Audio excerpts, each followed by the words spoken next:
¡Hey! Se despertó alguno y empezó a aplaudir. A ver, te quiero preguntar algo. ¿Te gustaría ser famoso? A ver, levante la mano los que les gustaría ser famosos. Allá, 1, 2. ¿A nadie más? 3, 4, 5. Bueno, gracias por su sinceridad. Al resto, chicos, no mientan en la iglesia. A ver, decile a alguien, no mientas. ¿Vieron que la fama es como algo que en algún punto todos quieren, más, menos? Ahora te hago otra pregunta. Si te hicieras famoso, si fueras famoso, ¿por qué motivo serías famoso? Por hablar de Jesús. Por mi cara. Un escracho ahí viral. Sí, ¿no? Puede ser. ¿Por qué motivo? ¿Algún talento? ¿Alguna habilidad? El fútbol, dice ahí un DJ, bueno. ¿Saben? Es muy curioso y esto es más de nuestro tiempo. Vieron que cuando algo sale a la web, cuando sube, se viraliza, se hace muy famoso, muy conocido. Hay muchos casos, hay casos muy, muy graciosos. Por ejemplo, hay un caso de un niño que corre sobre un tronco y se resbala y se cae. Es como uno de los primeros videos que se suben de blooper. Vieron que ahora hay listas de reproducción, tenemos horas y horas de blooper. Y el niño, un niño feliz de la vida, caminando por el tronco, se cae, se moja, se golpea, bueno. Pero se hizo tan famoso que después lo contratan para hacer cortometrajes, para grabar esa caída. Y le pagan por caerse, así como que se hizo muy famoso el chico. El de las 1000 caídas. Y se hizo re famoso por eso, por esa caída. Bueno, hay muchos ejemplos, algunos no podemos mencionar acá, pero hay uno de un borracho que lo sacan de un lugar, todo borracho, y dice, ¿para qué me invitan si ya saben cómo me pongo? Ese lo conocen. Sí, lo conocen. Bueno, después hay otro que está conduciendo, lo paran y le dicen, empieza a excusarse, empieza a decir que él era hijo de su padre, empieza a tirar grandes revelaciones, que era el hijo del presidente, que la policía le había robado, que lo había estafado, empieza a defenderse borracho y se lo grabaron y se hizo viral. Y todas las excusas que metió borracho después, no, soy el hijo del presidente. Cosas así, nada que ver. Hay muchos casos de personas que se hacen conocidas, que se hacen famosas por cualquier cosa.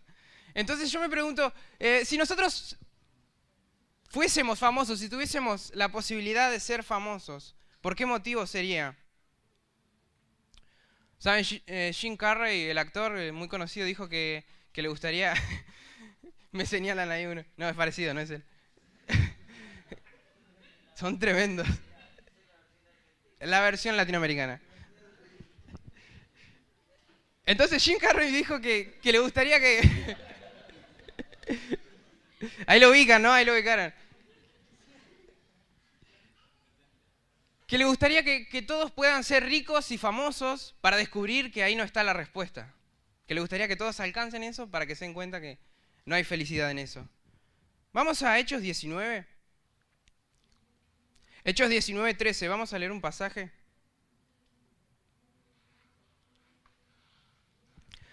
Leemos Hechos 19:13. Voy a leer la Nueva Versión Internacional. Dice, algunos judíos que andaban expulsando espíritus malignos, intentaron invocar sobre los endemoniados el nombre del Señor Jesús. Decían, en el nombre de Jesús, a quien Pablo predica, les ordeno que salgan. Esto lo hacían 7 hijos de un tal Esceva, que era uno de los jefes de los sacerdotes judíos. El versículo 15 dice, un día el espíritu maligno les replicó, les contesta el demonio y les dice, conozco a Jesús, sé quién es Pablo, pero ¿ustedes quiénes son? A los que estaban ahí orando, reprendiendo en el nombre de Jesús que predica Pablo, le dijo, conozco a Jesús, conozco a Pablo, ¿y ustedes quiénes son? Y en el versículo 16 dice, y abalanzándose sobre ellos, el hombre que tenía el espíritu maligno los dominó a todos. Los maltrató con tanta violencia que huyeron de la casa desnudos y heridos.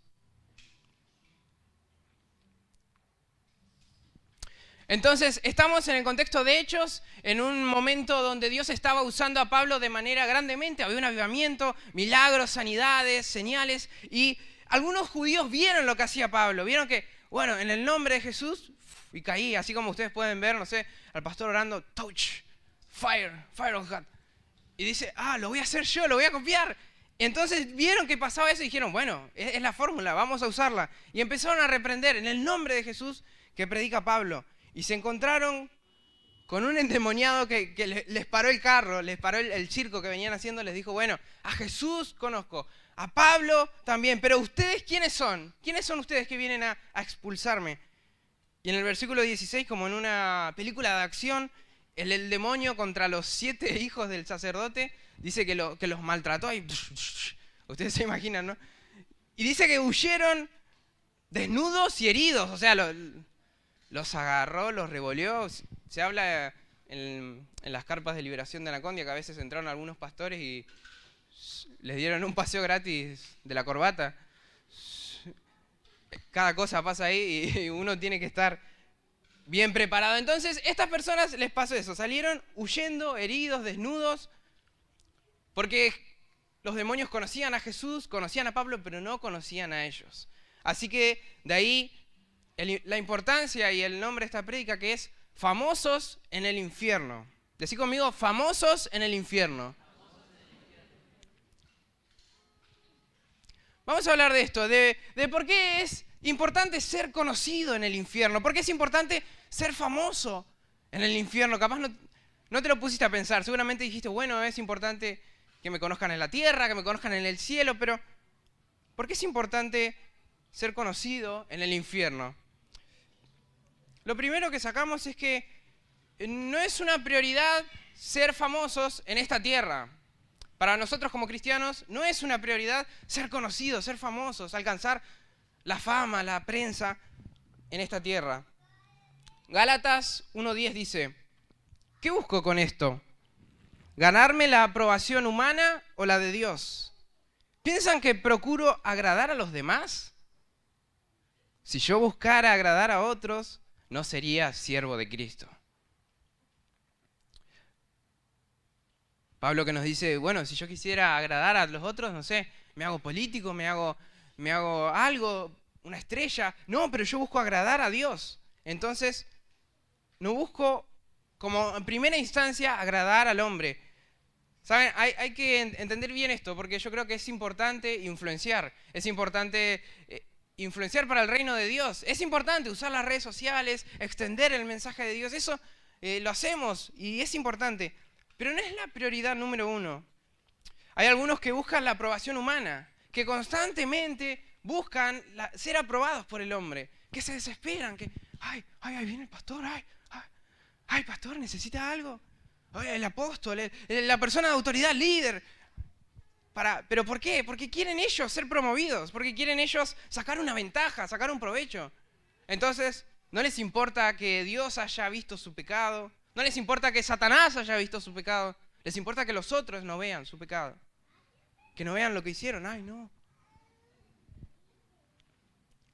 Buscan el acomodarse, el tener una posición. Es todo humano, pero no es para nosotros una prioridad ser famosos en esta tierra, porque si no podríamos terminar haciendo lo que se hace, lo que vimos que hicieron muchos. Ahora tenemos cientos de ejemplos, cada vez más es como una presión que hay de que todos vean lo que yo hago, de que, ay, mirá, me saco esta foto, o grabo este video, o me subí a tal lugar y muchos han terminado muertos por sacarse una selfie en un lugar, y vos decís, ¿a qué punto llegamos de que tenés que pararte en un lugar tan peligroso a sacarte una selfie, siendo que existe el Photoshop? No hacía falta. Pero bueno, se hacen muchas cosas para ser conocidos, para que digan, mirá, es él. O la polémica, ¿no? Que salen a decir cosas de alguien, que se insultan, que se pelean siempre los mismos, para que vos veas lo que hace, para que vos veas su música. Podríamos caer en esto nosotros como cristianos y empezar a hacer cualquier cantidad de cosas solamente para alcanzar la fama. Pero no es nuestra prioridad. El objetivo del cristiano no es hacerse grande, hacerse famoso en la tierra. No sé qué estás pensando, capaz vos decís, ay no, ese es mi objetivo, yo quiero la gloria, la fama, la alfombra roja. Pero como cristianos no es nuestro objetivo. Justamente por ser siervo de Dios va a haber muchas personas a las que no vamos a agradar. Por seguir a Dios, por creer en la Biblia, por ser cristiano. No vamos a agradar a todos. Hay muchas personas que vamos a ir en contra de lo que creen. No van a decir, mirá lo que hace, no, esto es anticuado, las cosas que dicen. Pero en nuestro corazón está el agradar a Dios.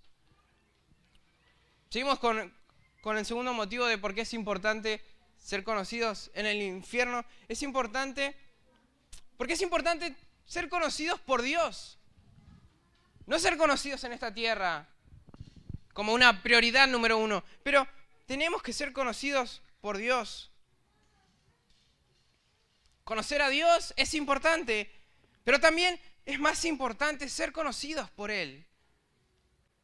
Porque vos te puedes convertir y decir, bueno, yo sí escuché de Dios, algo me dijeron, pero yo conozco a Dios. Pero ¿Dios te conoce? Te quiero preguntar, ¿Dios te conoce? ¿Le abrís tu corazón, le contás lo que te pasa, lo que necesitas? Y vieron que Dios sabe todo, pero aún así Él quiere que nosotros movamos nuestra boca, nuestra lengua, y que le digamos, que pidamos, que abramos nuestro corazón a Él. Él sabiéndolo todo, pero Él quiere que nosotros voluntariamente vayamos a buscarlo. Es importante ser conocidos por Él. Primera de Pedro 5:6. Primera de Pedro 5:6 dice, humíllense pues bajo la poderosa mano de Dios para que Él los exalte a su debido tiempo. ¿Querés ser exaltado? ¿Querés ser glorioso? ¿Querés ser famoso? Tenés que humillarte, tenés que despojarte, tenés que rendirte. Me encanta el evangelio de las paradojas. Humíllense bajo la poderosa mano de Dios para que Él te exalte. No te va a exaltar un hombre, no te va a promocionar una persona, una empresa, una organización. Tal vez lo intentes, pero qué mejor que Dios te promocione, qué mejor que Dios sea el que hace el marketing, el que hace la publicidad. Qué mejor que Él lo lleve adelante, que Él nos exalte. Y de este versículo entendemos que hay un tiempo para que Él los exalte a su debido tiempo. Entonces tenemos un tiempo de humillarnos, de rendirnos a Él, y otro tiempo después de ser exaltados, que es lo que decimos, ay, sí, pero primero está la humillación, bajo la poderosa mano de Dios.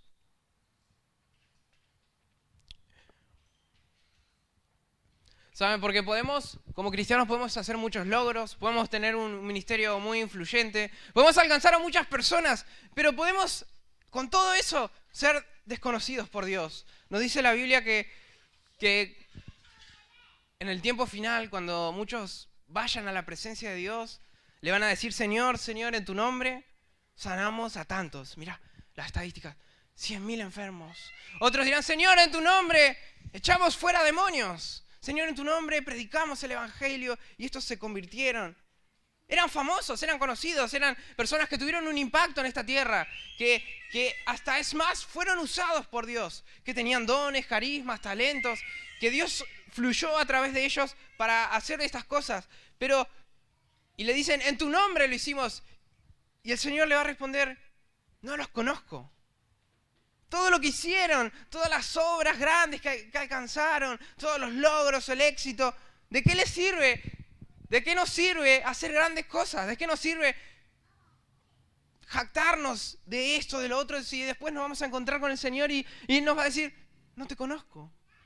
Y les dice, apártense de mí, hacedores de maldad. ¿Por qué no los conocía?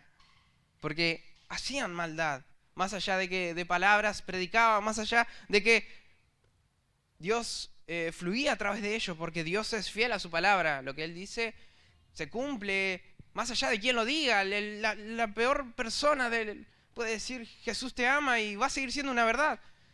Y hasta Dios puede moverse a través de eso. Pero no eran conocidos por Dios, no eran conocidos, a pesar de todo lo que hicieron. Apártense de mí, hacedores de maldad. Le vas a decir.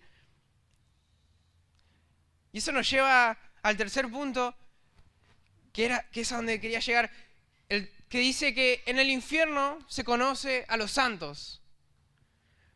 Entonces es importante ser conocidos en el infierno porque en el infierno se conoce a los santos. Dice la Biblia que los que están dominados bajo el príncipe de este siglo están cegados, están como con una venda y van y caminan y hacen su vida y no se dan cuenta de todo lo que sucede del mundo espiritual. Están en otra, están cegados. Pero ¿a quién tiene en cuenta el infierno? ¿A quién tiene en cuenta a los demonios? Satanás a la hora de atacar, a la hora de perturbar. ¿A quién quiere engañar? A los otros, a los santos, a los que buscan vivir una vida de santidad, a los que buscan agradar a Dios. Mateo 8, 28 al 29 dice: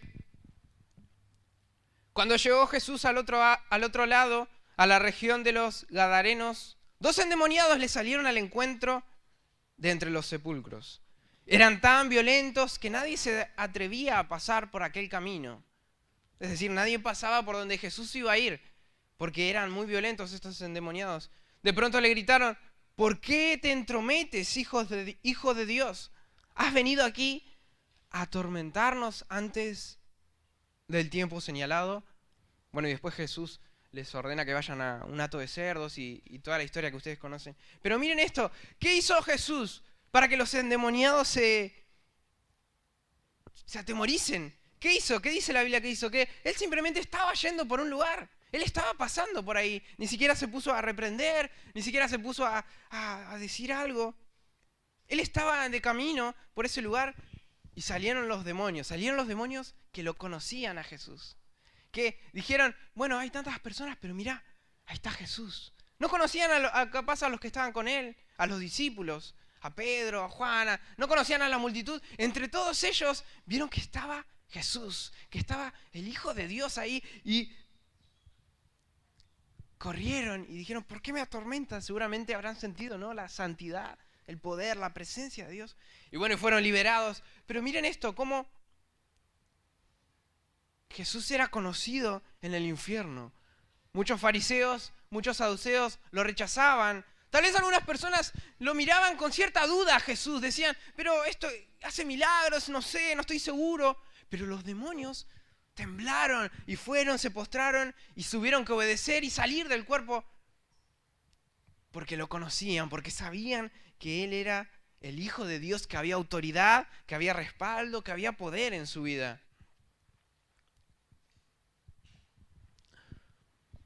¿Saben? Cuando salimos a la calle, cuando hablamos con personas que no conocen a Dios, seguramente las personas tienen problemas y seguramente si pueden entablar una buena confianza, te van a contar esos problemas. Te van a contar: estoy pasando por esto, tengo esta traba, tengo esta dificultad. Y yo me pregunto, ¿qué le vamos a dar a esas personas? ¿Qué le vamos a dar? Le vamos a decir: no, mirá, porque para que tu vida mejore tenés que hacer estos 10 pasos. Y le damos los pasos. O no, porque tenés que hacer esta fórmula mágica, 30 segundos. Pero en realidad lo que ellos necesitan es ser liberados de todo demonio, es ser liberados de toda atadura. Necesitan el poder de Dios, palabras y poder de Dios. ¿Y esto cómo se da? Con el respaldo de Dios.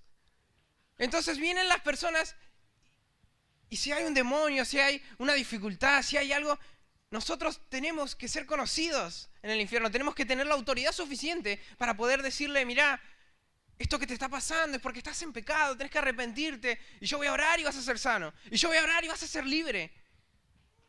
Y que suceda.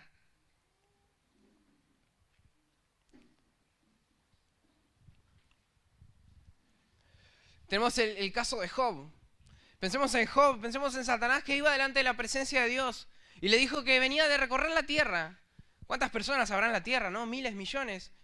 Y Satanás estaba inquieto porque algo le molestaba. Había visto a todos, había visto cómo estaba todo, pero le molestaba a Job. Le molestaba que Job estaba bendecido, que Job estaba prosperado. Le molestaba que Job tenía a sus hijos y crecía y tenía riquezas y tenía el respaldo de Dios. Pero lo que más le molestaba era cómo Job era santo, cómo Job rendía sus ofrendas, sus holocaustos, cómo Job era obediente a Dios. Entonces Satanás decía, uy, pero, bueno, está todo el mundo así, pero, ay, este Job, me lo imagino ahí inquieto. ¿Por qué? ¿Por qué obedece a Dios? ¿Por qué? ¿Por qué no lo niega? ¿Por qué sigue siendo fiel? ¿Por qué? Y va y le dice a Dios, sacale tu respaldo, metele enfermedades, vamos a meterle problemas, vas a ver que Él te va a negar. Vas a ver que Él va a abandonar esa santidad. Y esto es como un plan ideal en el infierno, ¿no? No les preocupaban lo que es la vida de las otras personas. No les preocupaban los otros que andaban en pecado, que andaban en orgías, que andaban en laxivia, que el mundo que... No, estaban preocupados por Job. Y Job era nombrado en el infierno y Satanás decía, tenemos que hacer un plan para derribarlo, tenemos que hacer un plan para que deje de obedecer a Dios, para que deje de tener el respaldo de Dios. Bueno, y conocen la historia, le dice, bueno, haz lo que quieras, no toques su vida.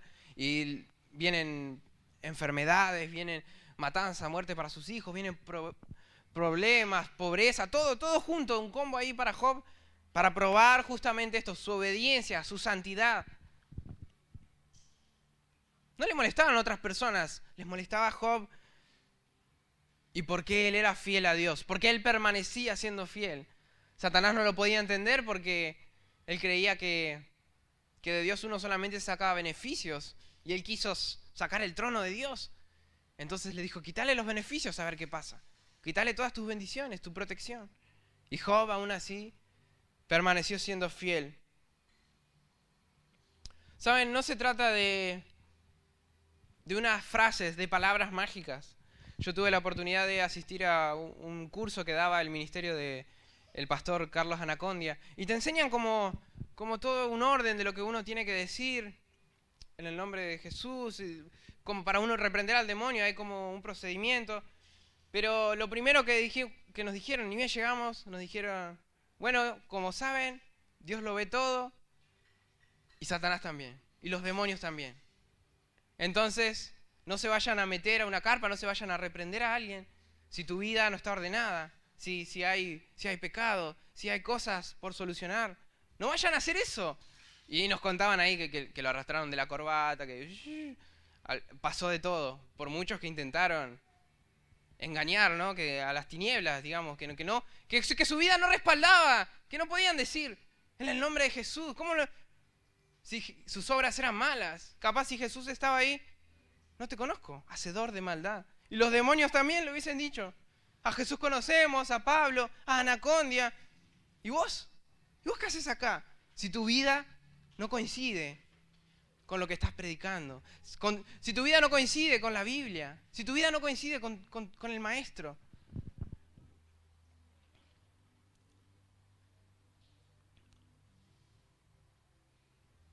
Me pregunto si seremos conocidos en el infierno.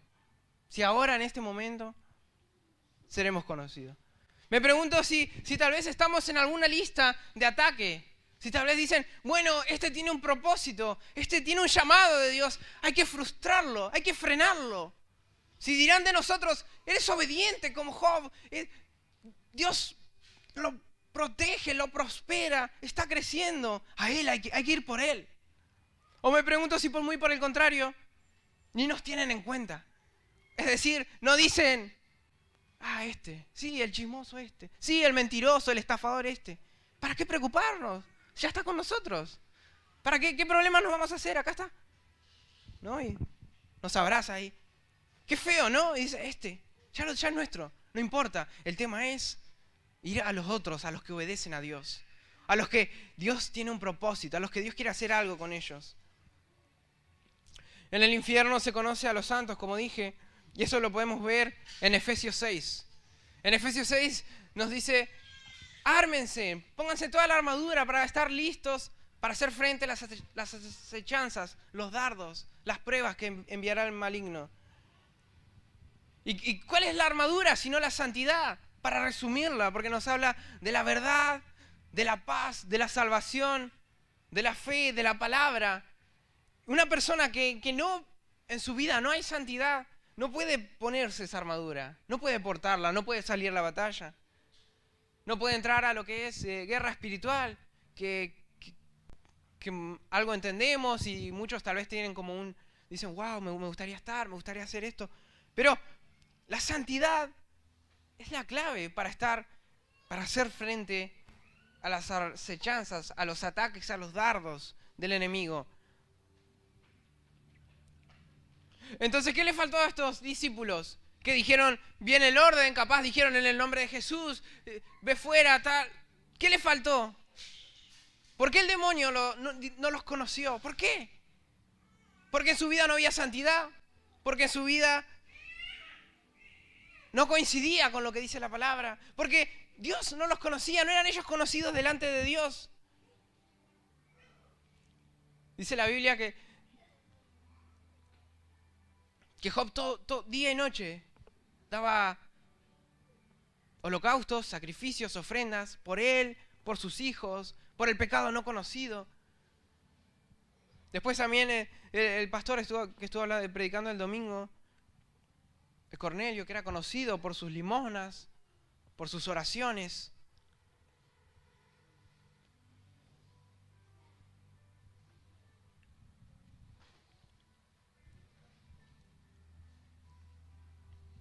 Me pregunto si nos podrían llegar a conocer por nuestra santidad.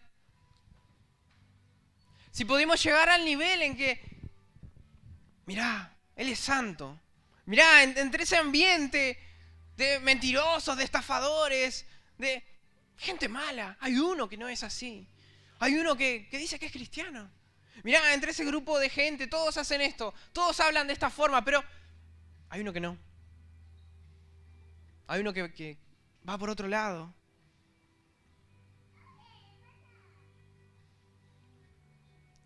Saben, dice la Biblia que no tenemos lucha contra sangre ni carne, no tenemos lucha contra las personas que nos rodean. Tenemos una batalla que librar contra las tinieblas, contra los principados, potestades. Y yo me pregunto, si salimos a esa batalla, ¿cómo nos van a ver? Los demonios los vieron a Jesús. ¿Por qué nos atormentas? ¿Por qué nos haces esto, Hijo de Dios? Pero si por ahí salimos nosotros y nos dice, ¡jaja! Mira con lo que viene. Todo sucio, lleno de pecado. Mira así quiere hacer frente a los demonios. Así quiere. ¿Tendremos la armadura puesta? Saben, yo creo que la puerta a Satanás no se abre de un portazo, se abre de a poquito. Y las tinieblas no pueden entrar en un lugar que nosotros no cedemos. El pecado es autoridad legal para que Satanás nos toque, para que las tinieblas... El pecado, si tenés un pecado sin confesar, que lo estás practicando, le estás dando autoridad legal. ¿Cómo te puedes defender a eso? ¿Cómo te puedes cubrir con la santidad de Dios? Con la santidad, con la confesión, con el practicar la vida cristiana. El ponerte la armadura y decir, no hay espacio en mi vida, en mi mente y en mi corazón para Satanás. No hay espacio en mi vida, en mi mente, en mi corazón para el pecado. No hay espacio. No voy a dejar, no voy a abrir ninguna puerta, ni una ventana, nada. Dice la Biblia, resistan al maligno y el maligno huirá de ustedes. Resistan los ataques, las tentaciones. Pero ¿cómo lo resistimos? En la santidad, en la obediencia. Dios quiera que podamos ser conocidos en el infierno. Que podamos ser conocidos, que digan, Él tiene autoridad. Ella es usada por Dios. Tiene respaldo de Dios. ¿Y cuál es el respaldo? Su vida. ¿Cuál es el respaldo? Su testimonio, su integridad. Realmente es un hijo de Dios. Realmente es una hija de Dios. Cuidado. Ahí va. A Pablo conocemos. A Jesús conocemos. ¿Cómo no iban a conocer a Jesús? ¿Cómo los demonios no iban a conocer a Pablo con el revuelo que hizo en Éfeso, en tantos otros lugares? Pero le dijo a estos 7 que intentaron decir la fórmula mágica, estuvieron viendo Harry Potter y pensaron que iban a decir y iba a salir, que intentaron imitar. ¿Quiénes son ustedes? ¿Quiénes son? Y salieron huyendo, avergonzados, desnudos, heridos, por intentar entrar a esta batalla sin estar armados, sin ser conocidos por Dios y sin que el infierno los conozca a ellos. Cerrá tus ojos.